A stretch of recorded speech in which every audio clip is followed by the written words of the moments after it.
The markets are bouncing back in a big way to start the week. Joining us now is Jeremy Schwartz, WisdomTree Global Chief Investment Officer. Jeremy, it is good to see you. We were just talking politics there, Jeremy. Obviously, President Biden withdrawing. He endorses Kamala Harris. Just a seismic, historic headline there, Jeremy. But you look at the markets, they seem to be really taking it all in stride here. What do you make of that, Jeremy?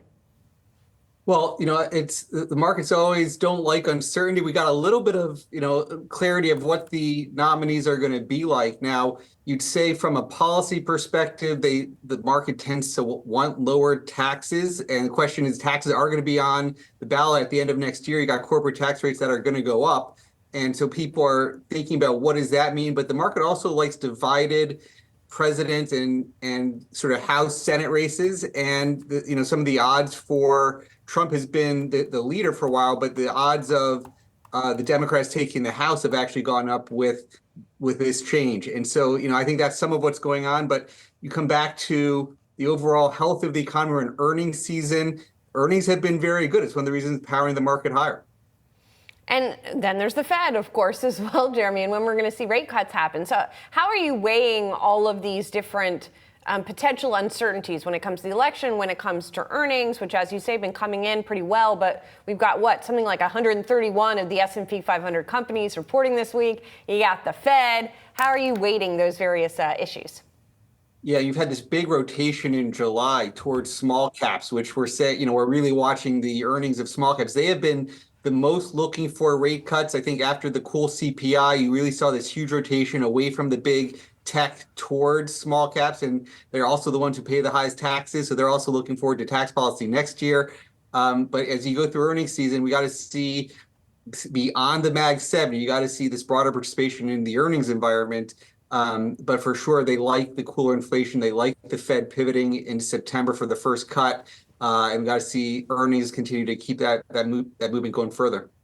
So, Jeremy, we're talking earnings, but also let's talk economic data. We got a big report coming later this week, PCE, obviously the Fed's preferred inflation gauge. Jeremy, I'm curious what you're looking for there and how important you think that is to the markets. We talked to other strategists, Jeremy, recently who said, when we asked them that question, they said bottom line, they actually think it's an old story, that the markets kind of move past the inflation story. But what's your take?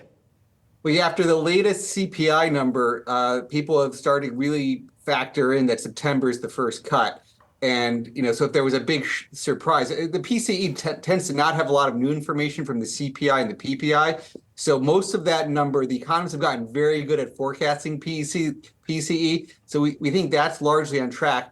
Our view is that inflation has been coming down. When you look at what's going on in the real time in the shelter data, there's some biases there that still should be coming down further. And so we think the Fed does want to get this cut in. They risk being too high for too long.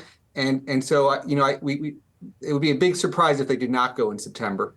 Jeremy, you sound pretty optimistic here, relatively so. So are you buying into the sort of broadening of the rally here and looking for maybe ideas of things that have not already surged this year? Yeah, that we came into this year saying we would get beyond the AI story. I mean, AI is, we believe in the tech. We believe we're in very early innings for what that's going to mean for the economy, for productivity.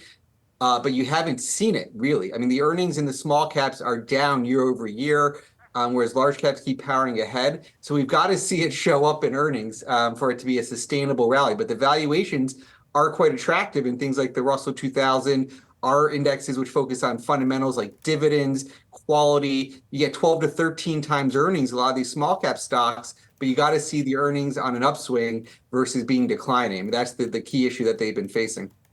Jeremy, kind of a broader question. We're talking about the election a lot today, and for good reason, but I'm just curious your advice and guidance to viewers who are listening right now, and maybe they're long-term investors, right, Jeremy? And as they try to build this nest egg here, how much should they be focused, Jeremy, on elections and politics, in your opinion? We see on my bookshelf, you see the book Stocks for the Long Run. We do believe very much in a long-term approach, and beyond each election cycle, the markets tend to trend higher over time. There's a lot of noise that comes with these elections, a lot of uncertainty that comes with it, but stocks have been a very good way to accumulate long-term wealth. And you say, well, where are there opportunities? Certainly, U.S. large caps have been the best place.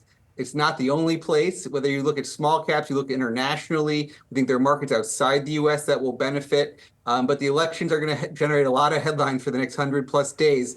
But you got to zoom back out to focus on the broad equity markets. We think that's where you want to be over the long run. Jeremy, great having you join us today. Thanks for your time. Appreciate it. Thanks, Josh. Thanks, Julie.